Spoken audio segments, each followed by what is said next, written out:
together we're going to be making a version of that. These are the materials that you'll need to create a crayon-resist nature journal.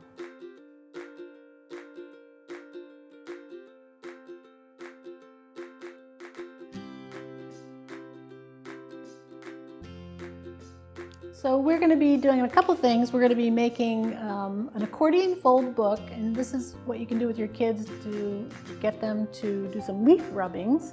So first they're going to go outside and they're going to pick different leaves from the trees that are in their environment. And if you don't have the opportunity to go outside, you can also order these printing plates that have leaves on them, which can also make excellent rubbings.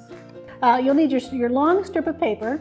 You want to fold that in half, and then you want to make that into some more sections. So we're going to fold that top half to the middle, because this is for the accordion fold part of the book. Flip it over, do the same thing on that side. This is a good opportunity to talk about math. So we started with one whole. We've now turned it into quarters. We want to turn those quarters into eighths. So we're going to take this side and bring it to that fold, line it up, crease it, open it up. Same thing, we're going to take this fold to that middle fold. We're aiming for even sections, dividing this into even sections. Flip it over, take this section to that middle fold. It doesn't have to be perfect.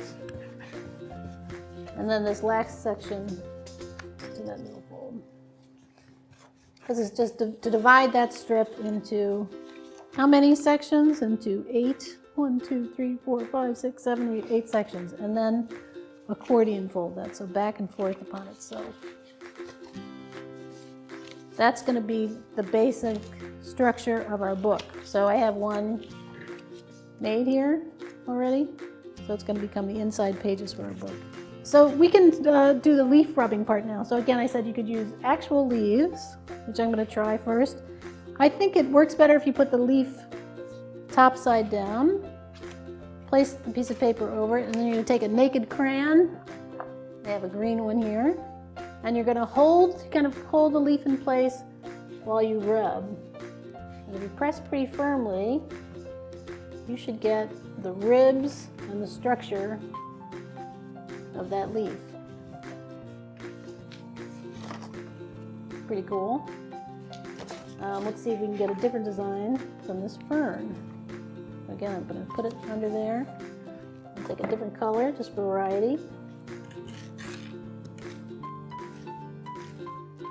And I think it's kind of cool to point out that as you're doing this, the leaf structure mimics the structure of the tree. So that could be its own little mini tree. So if I wanted to use these printing plates, same idea. You place that under the paper, under the section.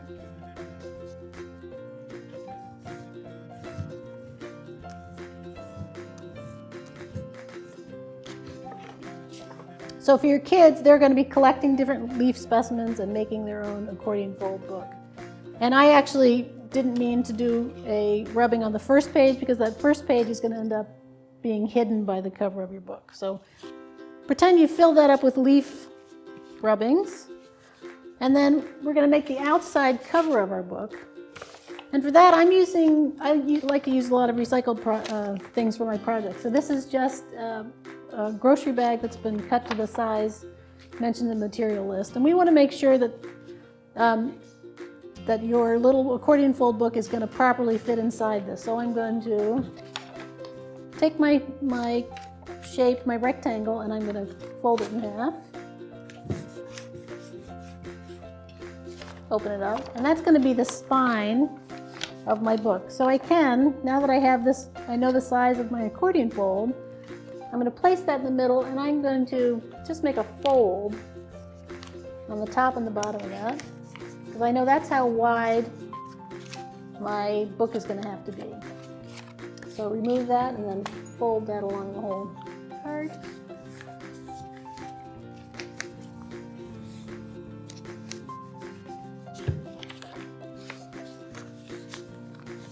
So that's going to be the outside cover of my book. And for that to happen, I'm going to place my accordion fold thing in there and then do the same thing. I'm going to measure where that ends and fold up. I'm going to do the same thing on the other side.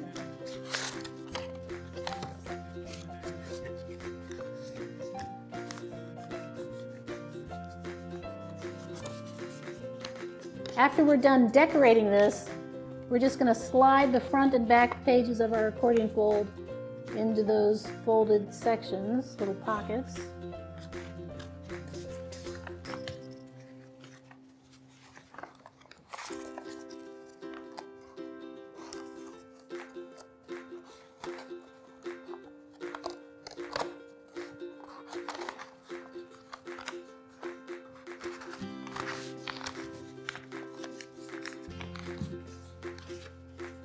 And there you have a basic book structure without using any glue.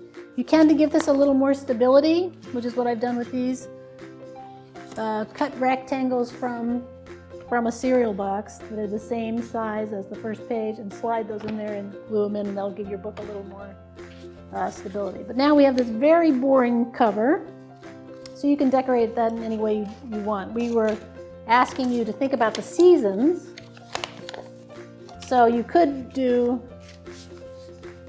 one side, the front of the book, one season, and the back side, another season.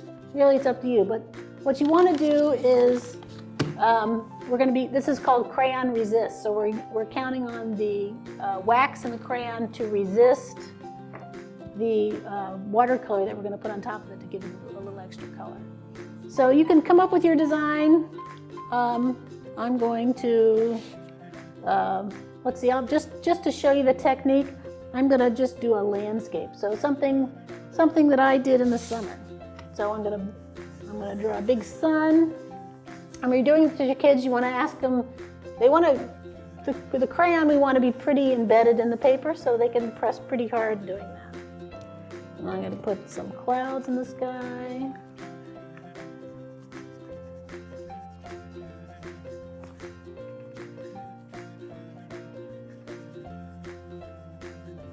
And you can take your time making whatever landscape or whatever decorative imagery you want to have. All right, so I'm coloring this in. Here's one that I already prepared for this, and this is kind of a fun part. Once the kids have done with their drawing, they're going to crumple it up. Why are you crumpling up your beautiful artwork, you may ask? Really press that in, because you're trying to get cracks in the crayon, because where those cracks are is when you put the watercolor on top, the crayon is going to resist the color, but where the cracks are, the color is going to be embedded, so it'll make your drawing more interesting. So crumple it up and then smooth it out again. And then you're going to use watercolors. And if you have liquid watercolors, you can use those. You could use watered down acrylic paint, but today I'm going to use these watercolors. And it works best if you use a darker color, so I'm going to actually use black on this. And where I have the crayon, it's going to resist my paint. So you can see it already beading up.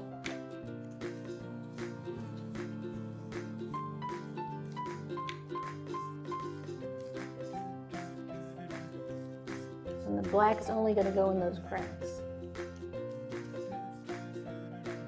Okay, so I've washed that off, and then you could blot that in between paper towels that you have folded over just to blot away the extra.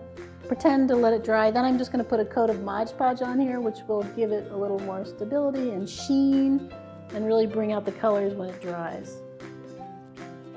So it's going on. It looks a little milky white now, but when it dries, it'll be totally clear and shiny. And actually, for a nature journal, it's great because it'll give it a little waterproofity, so the kids can go outside and no matter what the weather and work in their journals. So when it dries, it'll look a little bit more like this one. It's got a shiny coat to it. And you can put as many pages in there as you want and have fun.